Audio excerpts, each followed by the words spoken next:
Chapter 15. Scourge knew that Nyriss was watching him carefully. For the past week, ever since she had told him the truth about Xedrix, he had felt her presence constantly. He had promised not to act on his knowledge until he saw Nathema for himself, and he intended to keep that promise. He knew she didn't trust him, and he knew she'd try to kill him if she felt threatened, and also that she was powerful enough to have a good chance of succeeding.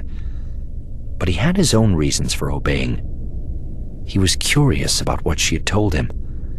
He wanted to know more about the Emperor's mysterious past.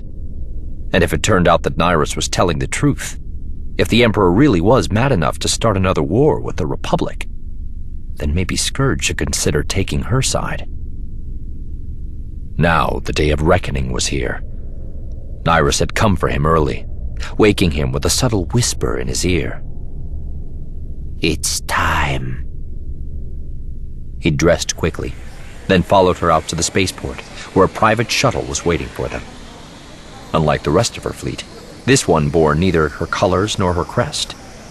This journey would be conducted in utter secrecy. The shuttle was clearly built for speed.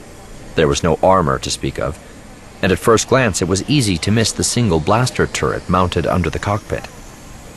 Scourge was no expert on starship weaponry, but he guessed it would only be effective at close range. The interior was more functional than luxurious, with room to seat 6. On this trip, he and Nyriss would be the only passengers. She settled into the pilot's chair, her fingers moving rapidly over the controls with a dexterity that belied their gnarled, wrinkled appearance. Neither of them spoke as the shuttle took to the sky, climbing rapidly through the clouds and lightning until it broke free of the atmosphere. Nyriss made a few more adjustments and punched in their route, and the ship jumped into hyperspace, leaving Dromund Kaas and Nyriss's loyal followers behind. "Nothing I tell you can prepare you for what you will see on Nathema," Nyriss warned him. "But I will tell you the history of the Emperor and his homeworld." "How can I know you're telling the truth?" She shrugged. "Believe it or not as you see fit. If nothing else, it will help pass the time." She settled herself more comfortably, and as she spoke, her voice took on the sing-song tone of a children's storyteller. "The Emperor's name was Tenebrae," she began. "They say he was born with eyes as black as the void of empty space, and that he never cried, even as an infant. No animal would come near him, and when he began to talk, his voice carried a weight and power that should not come from a child. At the age of 6, he began to manifest signs of the Force, marking him as one of the ruling elite. But his parents were simple farmers, and the Force was not strong in them. Suspicious about the boy's power, his father confronted his mother, who admitted to having an affair with the Sith Lord who ruled over them. The father flew into a rage, attacking the boy's mother. Tenebrae stopped him, feeding on his father's anger and hate to call upon the dark side. He snapped his father's neck with a mere thought, killing him instantly. His mother died more slowly. Tenebrae made her suffer for months as punishment for betraying the family, torturing her with the Force as he honed his powers. Now orphaned by his own hand, he made the others in his village bow down to him.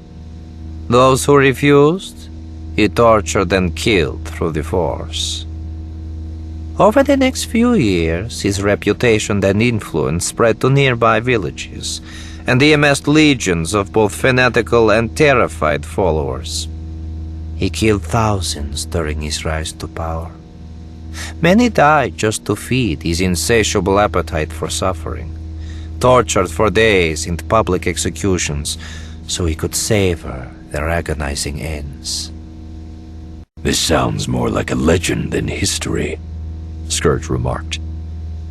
"I cannot guarantee the truth of this story," Nyriss admitted. "Those who witnessed the events no longer live to verify them.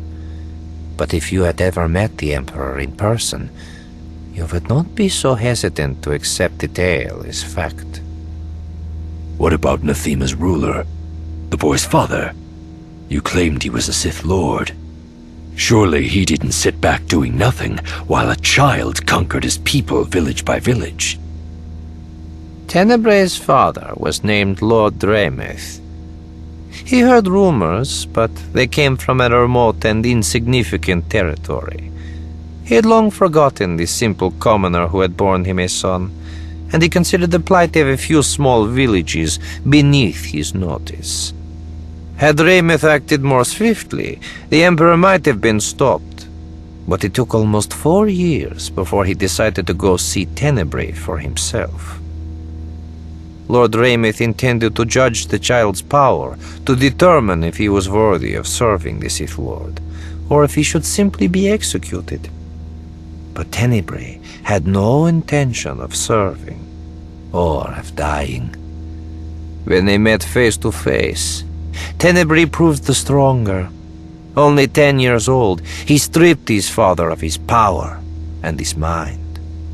Lord Vitiate spent his last moments weeping in terror, gazing up into the black eyes of his son.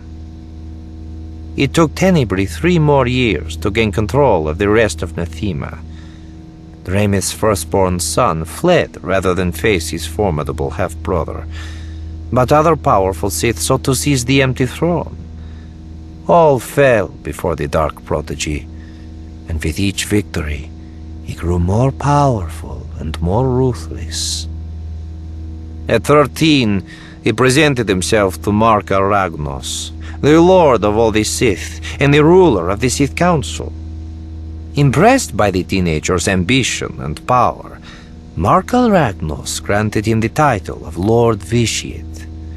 His position as ruler of Nathema officially recognized, Lord Vitiate returned to his home to conduct his research into the depths of the dark side's power.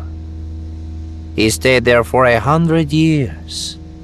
When Marc fell, Lord Vitiate did not join in the mad rush to claim his position. He was not part of the great hyperspace war against the Republic. When Naga Sadow and Ludo Kresh fought for leadership of the Sith, he took no side.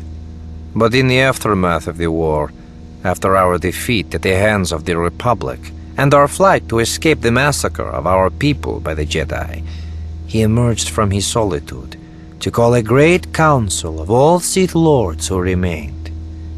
He invited them to his palace on Nathema, built on the site of his childhood home, the place where he had killed his adopted father and tortured his mother to death. He invited them to participate in the ritual to unlock the full potential of the dark side. He promised they would unleash power beyond anything they had ever witnessed or imagined.